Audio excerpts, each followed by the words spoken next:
Hello, good evening everyone. कैसे हैं आप लोग? उम्मीद करते हैं सब बढ़िया होंगे। चलिए हम आज आ गए हैं करंट इलेक्ट्रिसिटी के नेक्स्ट लेक्चर में, और इस लेक्चर में आज जो हम पढ़ने वाले हैं वो है हमारा किरचॉफ्स लॉ। क्या जी? Kirchhoff's law. कल के क्लासेस में हमने जो पढ़ा था वो पढ़ा था series and parallel grouping, mix grouping of the cells. Cells को कैसे ग्रुप करते हैं उसमें हमने क्वेश्चंस भी देखा था। अगर मल्टीपल सेल्स है अपने पास में और इस सेल्स को हम अरेंज करना है, सीरीज में कितना होगा, किस रो में कितने होंगे, किस तरीके से अरेंज करेंगे, बहुत सारी चीजें हमने उसमें पढ़ा था। ठीक है, हमने क्वेश्चंस भी करे थे, मतलब रो के नंबर ऑफ रोज के फॉर्मूला भी पढ़ा था हमने, है कि नहीं। मैक्सिमम करंट भी पढ़ा था, उसमें मैक्सिमम करंट कितना फ्लो करता है कि नहीं। कंडीशंस पढ़ा था उसमें, एम आर बराबर एन आर, यही पढ़े थे ना। ये सब कंडीशंस थे और उस बेसिस पे हमने इसको खत्म किया था। आज के क्लास में जो हम पढ़ने जा रहे हैं जिसका नाम है किरचॉफ्स लॉ। क्या नाम है उसका? Kirchhoff's law. हेडिंग दीजिए।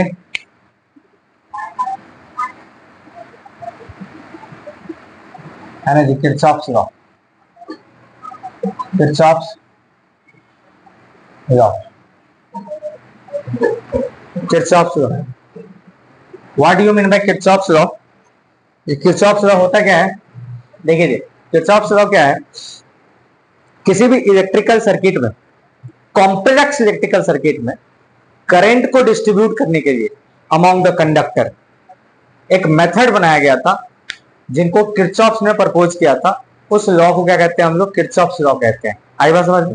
किरचॉफ्स भाई साहब ने दो नियम दिए थे, एक था करंट लॉ, दूसरा था वोल्टेज लॉ। ठीक है, क्या बोला हमने? किरचॉफ्स लॉ क्या है? For the distribution of current among the conductor in the complex circuit, the Kirchhoff's propose the two law. The one is the known as the current law, another is known as the voltage law.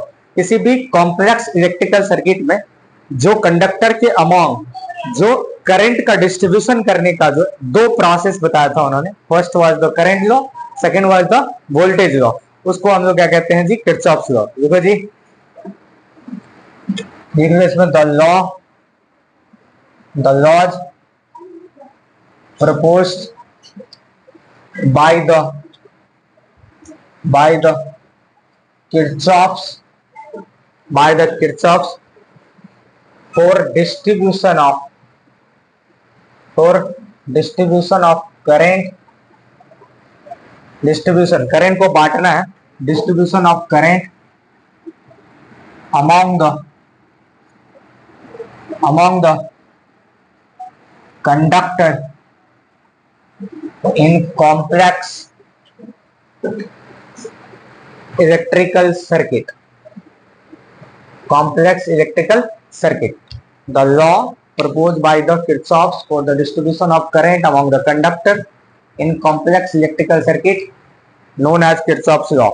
है ना जी? सो उन्होंने दो laws दिए थे।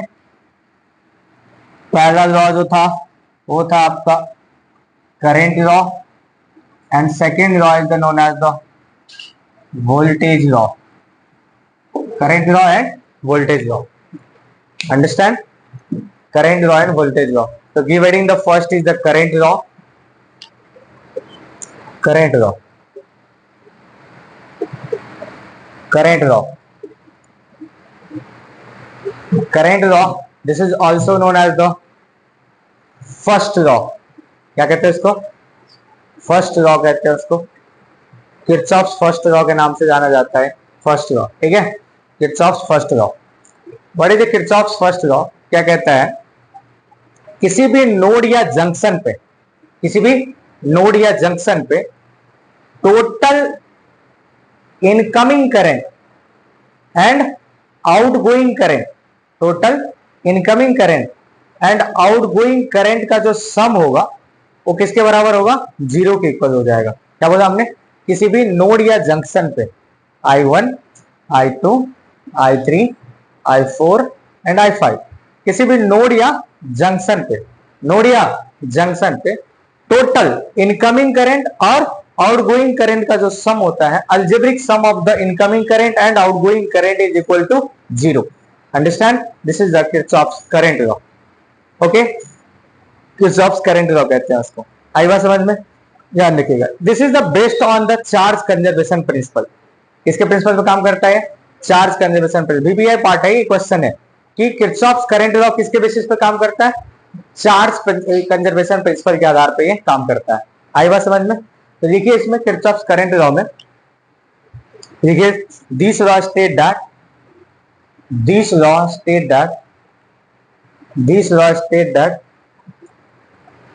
The algebraic सम मतलब क्या होता है, साइन के साथ, क्या होता है, साइन के साथ। ये this law state that the algebraic sum of all the incoming and outgoing current at node या junction is equal to zero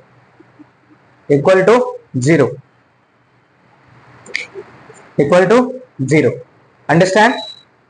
now there is some sign convention, कुछ साइन कन्वेंशन भी होता है। जैसे हमने कहा कि टोटल करंट किसके इक्वल होगा, जीरो के इक्वल होगा किसी भी नोड या जंक्शन पे। अब टोटल करंट जो जीरो के इक्वल होगा तो उसका कुछ साइन कन्वेंशन होगा। सर कौन सा करंट जो है वो पॉजिटिव होगा एंड कौन सा करंट नेगेटिव होगा? तो ध्यान रखिएगा कि जितना भी इनकमिंग करंट होगा ना, सारा का सारा आपको पॉजिटिव लेना है और आउटगोइंग करंट जो होगा वो सारे क्या देने हैं आपको, नेगेटिव लेने हैं। आई बात समझ में? देखिएगा, ओके राइट ऑन। देखिए साइन कन्वेंशन, देखिए नोट करके साइन कन्वेंशन में देखिए साइन कन्वेंशन क्या है, take all the incoming current as positive, all the incoming current as positive and all the outgoing current is taken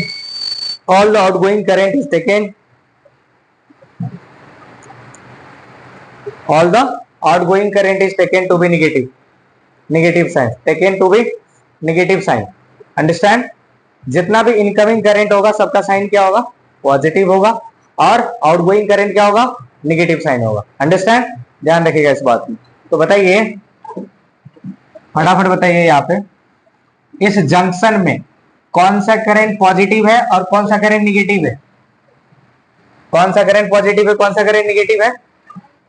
देखिए I1 is the incoming here, I2 is incoming and I3 is incoming here, I4 and I5 is outgoing current here। बताओ यहाँ पे हमने कहा कि incoming को लेना है पॉजिटिव और आउटगोइंग को लेना है निगेटिव। तो क्या हो जाएगा, I1 plus I2 plus I3 minus कितना हो गया आपका, that is I4 minus I5 is equal to 0। हुआ कि नहीं हुआ? तो ये हो गया, that is the incoming current हो गया आपका। और what is this is the outgoing हो गया आपका। नहीं हुआ क्या? एक तरीके से यहाँ पे देखो ना, I1 plus I2 plus I3 का जो वैल्यू है I4 प्लस I5 के बराबर है, I4 प्लस I5 के इक्वल है। जानते हैं, यानी कि जो टोटल इनकमिंग करंट जो हो गया जंक्शन पे वो किसके इक्वल हो जाएगा, टोटल आउटगोइंग करंट के। एग्जांपल भी आप देख सकते हो, देखो ना एक जंक्शन पे एक करंट आई गया और ये दो पार्ट में डिवाइड हो गया, एक I1 में और एक I2 में डिवाइड हो गया। नहीं हुआ क्या? बताओ जरा क्या होगा। I is the positive here, I1 and I2 is the negative here, so minus I1 minus I2 is equal to how much, 0। so I is equal to I1 plus क्या आ जाएगा, होना भी चाहिए था कि भाई 10 एम्पेयर का करंट गया इधर तो दोनों बट गया। हो सकता है ये 5 हो जाए, वो भी 5 हो जाए, हो सकता है ये 6 है ये 4 हो जाएगा, हो सकता है 8 ये 2 हो गया, तो टोटल सम के बराबर तो होगा आई। यस और नो? प्रूव हो गया चीजें? तो ये हो गया आपका Kirchhoff's current law. Kirchhoff's current law, this is known as the Kirchhoff's current law कहते हैं। चलेगा? ये हो गया आपका, समझ में आई बातें? तो क्या पूरा मोरल ऑफ द स्टोरी क्या निकल गया कि किसी भी नोड या जंक्शन पे टोटल करंट जो होगा, यानी कि sum of incoming current and outgoing current, उसका वैल्यू कितना होगा, 0 के इक्वल हो जाएगा।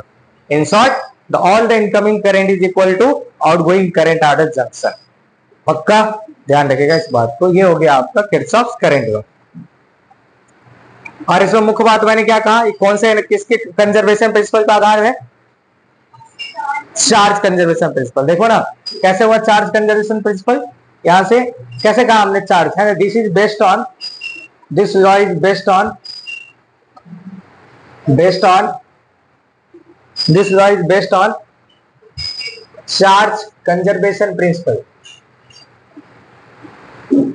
चार्ज कंजर्वेशन प्रिंसिपल कैसे थी?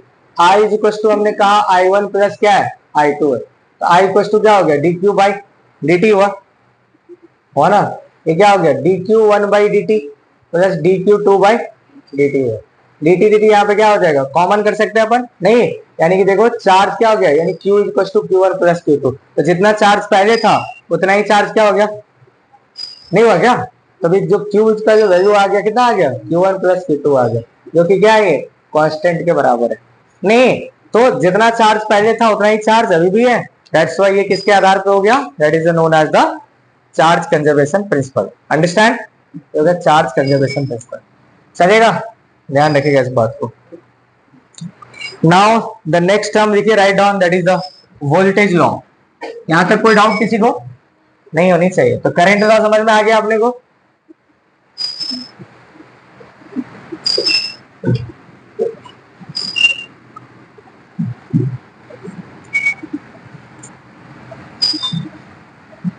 बता दूं,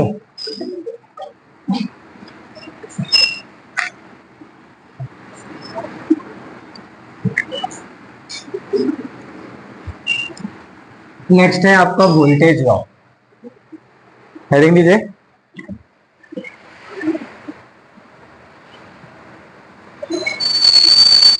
वोल्टेज लॉ। तो वोल्टेज लॉ क्या है, वोल्टेज लॉ क्या कहता है, वोल्टेज लॉ कहता है, गौर से सुनिएगा, मान लीजिए क्या है, एक रेजिस्टर है, ये भी एक रेजिस्टर है, और ये एक बैटरी लगा हुआ है, यहाँ पे कुछ ऐसे एक क्लोज लूप है, ये प्लस है ये माइनस है, ठीक है, ये R1 है और ये क्या है R2 है, इसका वोल्टेज भी दिया हुआ है।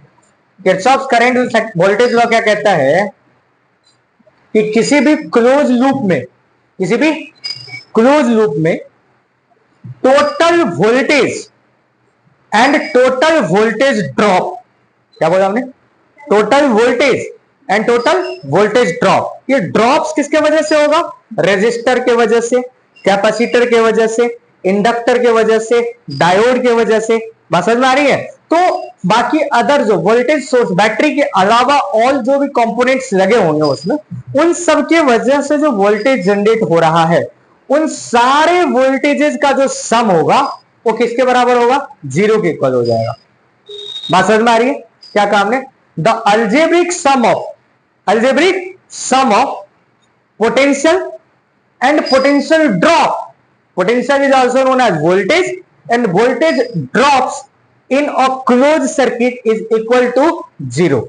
आई बात समझ में? नहीं आया समझ में? एक बार फिर से बात करते हैं अपन कि एक कहा, क्या कहा हमने कि ये वोल्टेज लॉ क्या कहता है, किरचॉफ्स वोल्टेज लॉ, कि किसी भी सर्किट में, क्लोज सर्किट में टोटल वोल्टेज और टोटल वोल्टेज ड्रॉप जो होगा, ड्रॉप किस किस के वजह से हो सकता है, कैपेसिटर, इंडक्टर, रेजिस्टर, इन सब के वजह से जो वोल्टेज जनरेट होगा, उन सारे वोल्टेजेस का जो सम होगा वो किसके इक्वल हो जाएगा, जीरो के इक्वल हो जाएगा। नहीं समझे? पक्का? देखिए यहाँ पे this law state that, this law state that the algebraic sum मतलब क्या होता है, साइन के साथ, algebraic sum मतलब साइन के साथ, the algebraic sum of all the potential that is also known as the voltage potential and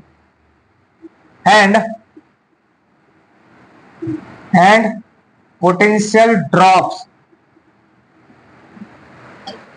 potential drops. Potential drop. It is also known as the voltage drops. Voltage drop.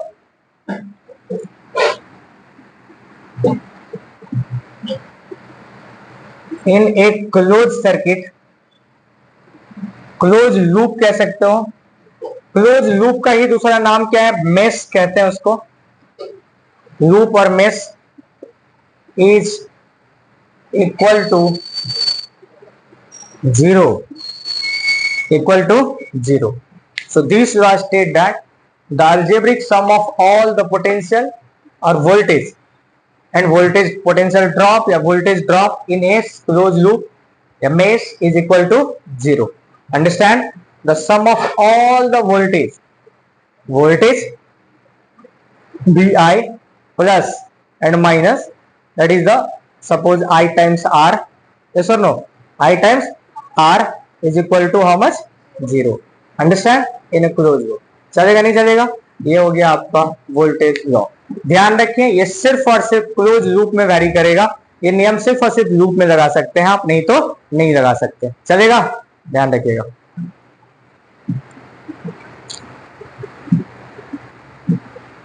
ठीक है. तो total इसको कहते हैं potential और इसको कहते हैं पोटेंशियल ड्रॉप. आई बात समझ में? So what is this?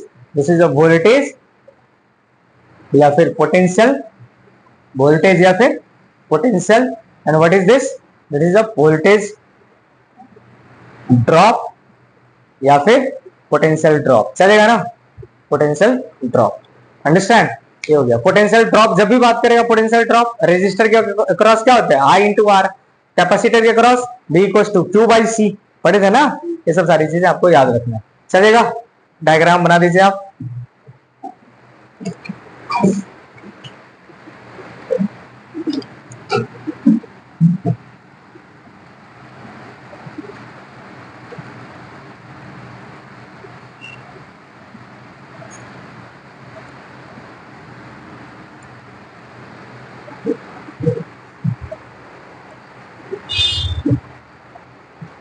ठीक है. ये हो गया. कोई दिक्कत? लिखिए जी. किरचॉफ्स वोल्टेज लॉ, यानी कि इसको हम केवीएल के नाम से भी जानते हैं ना. KCL, Kirchhoff's current law, and this is a KVL. Kirchhoff's voltage law is based on the energy conservation principle. किसके आधार पर होता है? एनर्जी कंजर्वेशन प्रिंसिपल के आधार पर होता है. क्योंकि दोनों साइड वोल्टेज है ना. वोल्टेज है. अब वोल्टेज क्या होता है? What is voltage? The amount of work done. Amount of work done per unit charge. नहीं होता है क्या? अरे what is potential? V equals to W by Q. V equals to W by Q. तो क्या होता है? The amount of work done required to carry a charge from the one point to another point, that is known as the potential. है ना जी? इनफरेंट point से particular point तक लाने में जितना अमाउंट ऑफ वर्क करना पड़ता है उसी को पोटेंशियल कहते हैं. तो ये वर्क क्या है? What is work? It is energy. Work क्या है? Capacity to do the work is known as energy ना. तो वही है, सेम चीज है. पोटेंशियल एनर्जी भी है कि किसी भी चार्ज को एक जगह से दूसरे जगह लाने में जितना अमाउंट ऑफ वर्क करना पड़ता है वही तो एनर्जी कहा जाता है. तो potential is what? Energy by charge. Energy by work by energy. तो दोनों साइड एनर्जी क्या हो गया आपका? चार्ज हो गया कैंसिल, तो बच गया एनर्जी. तो किसके बेसिस पे काम करता है? ये एनर्जी कंजर्वेशन प्रिंसिपल के आधार पे काम करता है. So this is the KVL is known as the second law of KVL. ठीक है ना? सेकेंड लॉ कहते हैं उसको. First law was the KCL and this is the second law. Understand? तो दूसरा नाम कंफ्यूज नहीं होना है. First law is the KCL, second law is the KVL, Kirchhoff's voltage law, and is based on the energy conservation principle. किसके basis पे होता है? लिखिए जी यहाँ पे केवीएल लिख दिए. तो KVL is based on energy conservation principle. नीचे लिख सकते हो KVL is based on energy conservation principle. किसके आधार पे होता है? ये एनर्जी कंजर्वेशन प्रिंसिपल के आधार पे होता है. कोई दिक्कत वाली बात? ध्यान. अब आता है इसमें कुछ साइन कन्वेंशंस होते हैं. लगाएंगे कैसे? How to apply the KVL and how to apply the KCL. ऐसा ना अपने को पढ़ना पड़ेगा कि केवीएल का एनालिसिस क्या है. अभी तो हमने लॉज पढ़े. अभी क्या पढ़े? अभी आपको जो पूछेगा एग्जाम में तो आप सिर्फ ये नियम को लिख दीजिएगा केवीएल केसीएल क्या होता है. बट बात आती है कि how to solve the numericals. Questions कैसे सॉल्व करेंगे.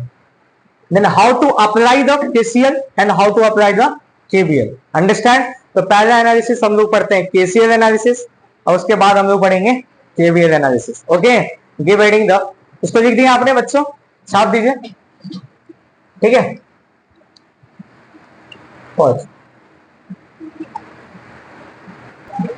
दोस्तों अब हम पढ़ेंगे केसीएल एनालिसिस। ये केसीएल एनालिसिस होता क्या है, अप्लाई कैसे करेंगे हम केसीएल एनालिसिस को। नियम तो पढ़े नहीं हमने, किसी भी नोड या जंक्शन पे टोटल करंट किसके इक्वल होगा, 0 के इक्वल हो जाएगा, यस और नो। पर क्वेश्चन कैसे सॉल्व करेंगे आप, ठीक है, देखिए थोड़ा ध्यान से, अच्छे से सुनिएगा, पूरा का पूरा क्वेश्चन बनेगा गाइस। सबसे पहला स्टेप क्या है, व्हाट इज स्टेप नंबर 1।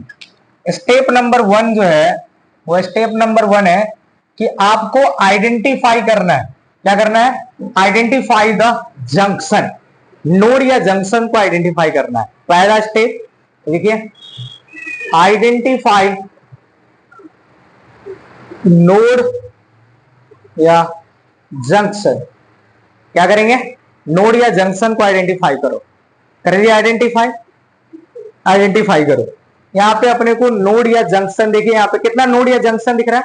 हम जानते हैं जंक्शन क्या होता है, ऐसा जगह, ऐसा पॉइंट जहां पे 2 या उससे ज्यादा रास्ता डिवाइड होगा, उसको हम क्या कहते हैं, उसको हम नोड या जंक्शन कहते हैं। ऐसा कौन सा पॉइंट दिख रहा है आपको, एक पॉइंट ये दिख रहा है ना, ए दिख रहा है, और दूसरा पॉइंट क्या दिख रहा है आपको, बी दिख रहा है, ठीक है। अब देखिए यहाँ पे ये वोल्टेज के नेगेटिव टर्मिनल से जुड़ा हुआ है, यानी कि यहाँ पे नेट पोटेंशियल कितना होगा, 0, यानी कि ग्राउंडेड हो गया, यहाँ का वोल्टेज कितना हो जाएगा, 0 हो जाएगा।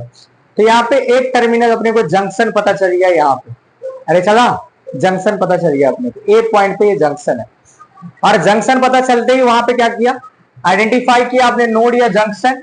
फिर स्टेप नंबर 2 क्या करेंगे इसका, step number 2, consider a common potential, consider a common potential, यानी कि कॉमन वोल्टेज कंसीडर कर लिया आपने, V एट नोड या जंक्शन, डायरेक्ट लिखो एट जंक्शन।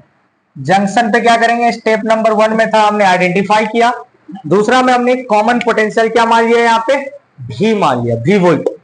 कॉमन पोटेंशियल कितना मान लिया आपने, V मान लिया, that is the V volt, यहाँ पे कॉमन पोटेंशियल है।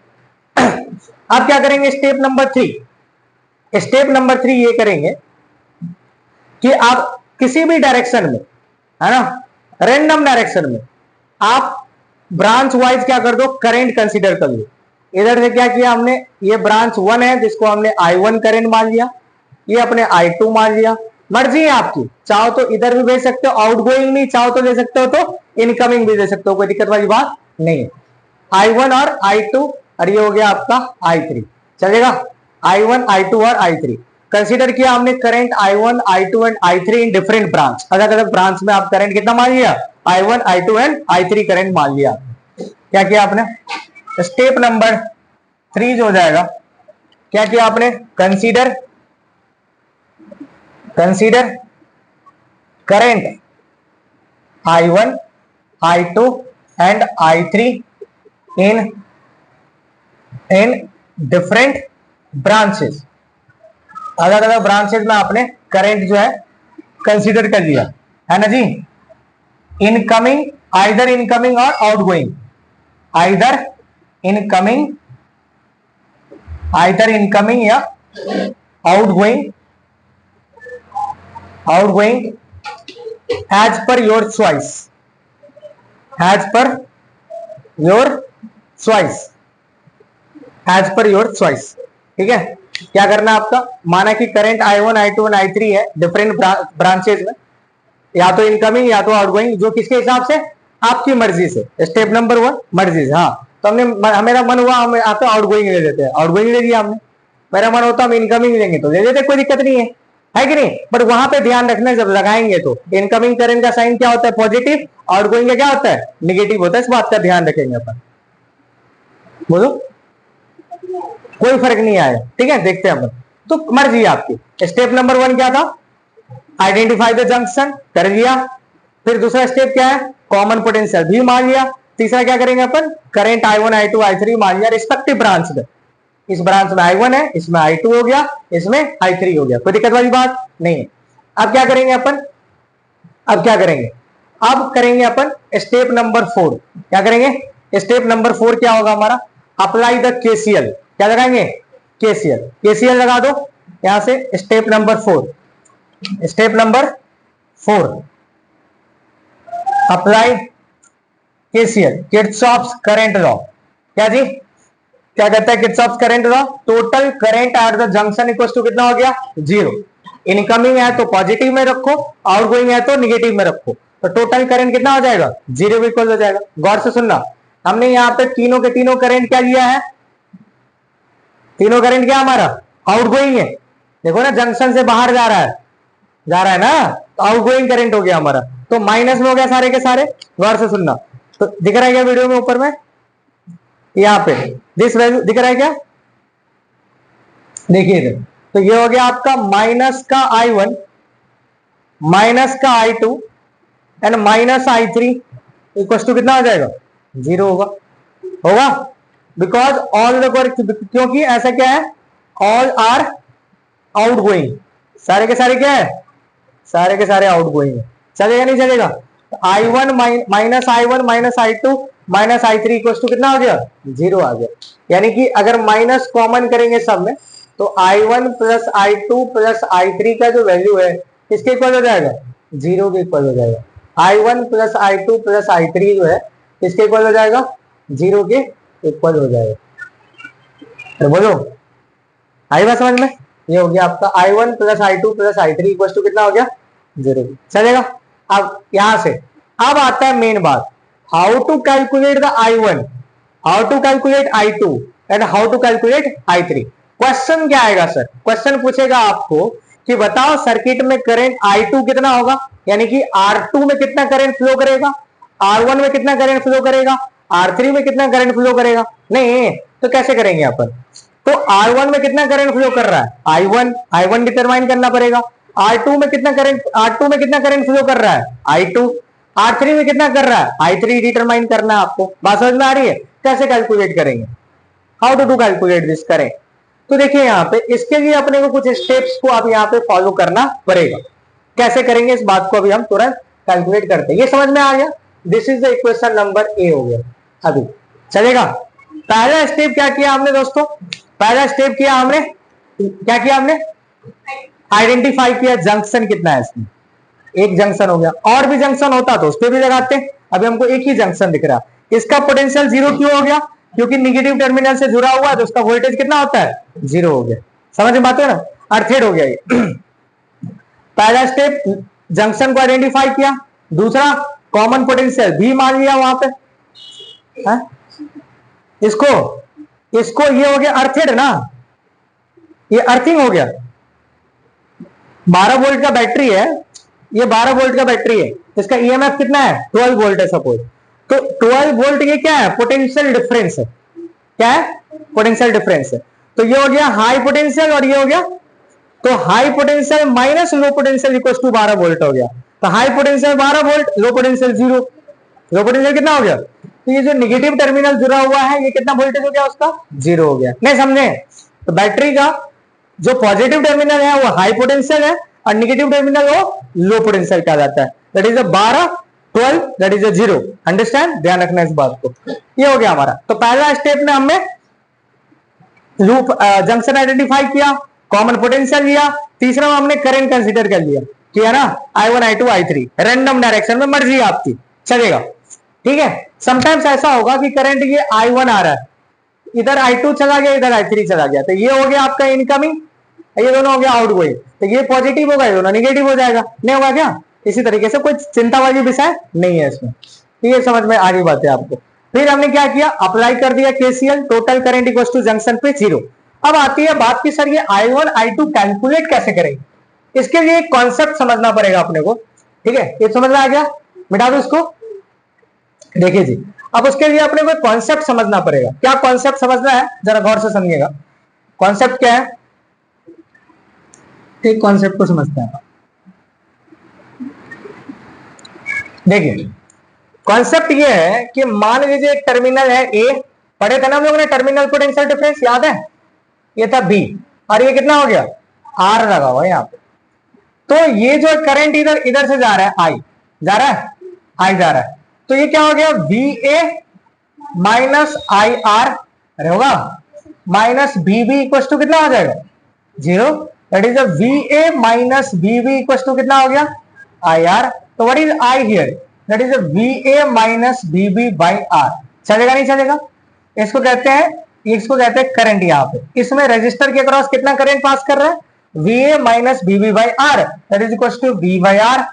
चलेगा नहीं चलेगा, बी बाई आर कह सकते हैं उसको। अरे ठीक है, ये हो गया आपका B A minus B B by R. Similar concept यहां पे भी है, गौर से सुनिएगा। What is I one here, I one क्या है, सिमिलरली इन सर्किट, सर्किट में देखिए गौर से सुनिएगा। इस वाले करंट, इस वाले सर्किट के अक्रॉस, इस वाले ब्रांच के अक्रॉस, ये ए है, ये बी है, चलेगा। इधर इस वाले ब्रांच के अक्रॉस इधर देखो कितना हो जाएगा आई वन, आई वन कितना होगा, वोल्टेज कॉमन पोटेंशियल पता नहीं है ज्यादा या कम है, जब मैं उसको कंसीडर हाई करेंगे तो V माइनस कितना हो जाएगा V1, तो I1 इक्वल टू हो जाएगा V माइनस V1 बाई कितना होगा R1 होगा। सिमिलरली बताओ यहाँ पे I2 इक्वल टू कितना हो जाएगा V माइनस 0, V माइनस 0 ना, ये वाला कॉमन, ये अर्थेड का 0 हो गया, बट्टा क्या हो गया I2। And what is I3, V minus V2 by R3। चलेगा नहीं चलेगा, आप क्या कर दो इसमें पुट कर दो, इस इक्वेशन में पुट कर देते हैं अपन यहाँ पे, तो कितना हो जाएगा I1 बराबर B minus V1 by R1 plus B minus 0 by R2 plus B minus V2 by R3 equal to कितना हो जाएगा 0 हो जाएगा। यहां से क्या निकल जाएगा V, क्योंकि सारा वैल्यू दिया हुआ अपने को, अरे बोलो, तो I1 निकल जाएगा यहां से, नहीं तो करंट इन R1 कितना हो जाएगा, current in what is this I1, current in R1, I2 क्या है करंट इन R2, I3 क्या है करंट इन R3 हो गया। तो कॉमन पोटेंशियल यहां से निकल जाएगा, कॉमन पोटेंशियल निकल गया तो I1 I2 3 I3 निकल जाएगा, नहीं निकलेगा B निकल जाएगा ना कॉमन पोटेंशियल, तो B1 पता है R1 पता है, तो पुट कर देंगे तो I1 ही निकलेगा, B माइनस 0 बाई R2 निकल जाएगा I2, B minus B2 by R3 हो जाएगा। चलेगा नहीं चलेगा, ये हो गया आपका केसीएल एनालिसिस कहते हैं उसको, समझे। द फर्स्ट स्टेप हमने क्या किया, जंक्शन माना, कॉमन पोटेंशियल V माना, फिर उसके बाद क्या किया हमने I1 I2 I3 मान लिया डिफरेंट ब्रांच में, फिर वहां से क्या किया हमने केसीएल लगा दिया। अब केसीएल लगाने I1 I2 तो समझ में आ गया, पोटेंशियल डिफरेंस बट्टा रेजिस्टेंस, I बराबर होता है V बाई R, तो वोल्टेज का difference V minus V1 by R1, B minus B0 by R2, B minus B2 by R3 हो जाएगा। चलेगा नहीं चलेगा, ये आपको करना है, यहाँ से कॉमन पोटेंशियल निकल गया, करंट निकल जाएगा। चलेगा, अभी मैं देता हूं क्वेश्चन, पहले आप इसको छाप दीजिए।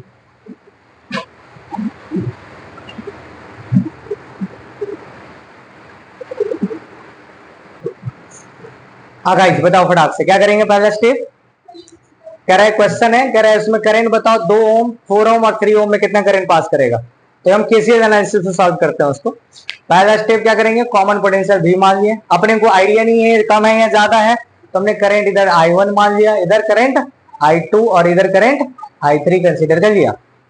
स्टेप जंक्शन दिख गया अपने को, common potential I1 I2 I3 मान लिया। अब कर देते हैं अपन अप्लाई, क्या करेंगे अप्लाई कर देते हैं केसीएल, क्या हो जाएगा सारे के सारे आउट गोइंग है, तो minus I1 minus I2 minus I3 equal to कितना हो गया 0, तो यहां से माइनस कॉमन करेंगे तो I1 plus I2 plus I3 equal to कितना आ जाएगा 0 आ जाएगा।